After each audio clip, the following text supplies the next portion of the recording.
महाराष्ट्र राज्य किसान सभा, शेतकरी संघटना आणि बच्चू कडू साहेब यांच्या नेतृत्वामध्ये 28 तारखेपासून नागपूर येथे चालू असलेल्या एल्गार मोर्चेला पाठिंबा देण्यासाठी या ठिकाणी किनवट तालुक्यातले शेतकरी आलेले आहेत।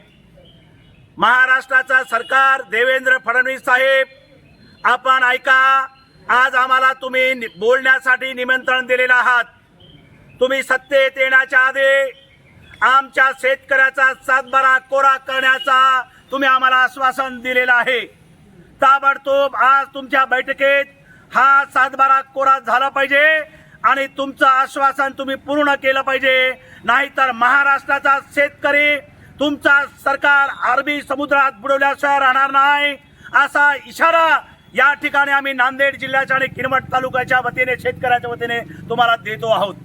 शेतकऱ्यांचा हमी भावाचा कायदा तुम्ही करतो म्हटलात, 2022 पर्यंत शेतकऱ्यांचं उत्पन्न दुप्पट करतो म्हटलात, आज दिवसाला 9 शेतकरी आत्महत्या करतो आहे। योग्य वेळ आल्यानंतर तुम्ही कर्जमाफी करण्याची भाषा बोलता आहात। आमची सगळी माणसं मेल्यानंतर तुम्ही कर्जमाफी करणार आहात का?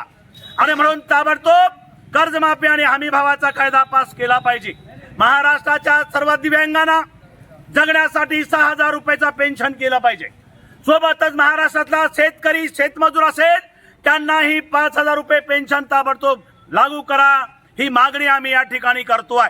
गेली 4 महिने 5 महिने महाराष्ट्रातली माती वाहून गेली, पिकं वाहून गेली, माणसं मेली, जनावरं मेली। या सरकारने सुरुवातीला खऱ्या अर्थानं 56 रुपये गुंठा यांनी जाहीर केला, 85 रुपये, फक्त 42 रुपये गुंठे तुमचे पैसे आमच्या खात्यात आलेले आहेत। आणि तुम्ही म्हणता 11,000 कोटी वाटप केले, कुठं आहेत 11,000 कोटी रुपये? जरा आम्हाला दाखवा आणि लबाड बोलणं बंद करा।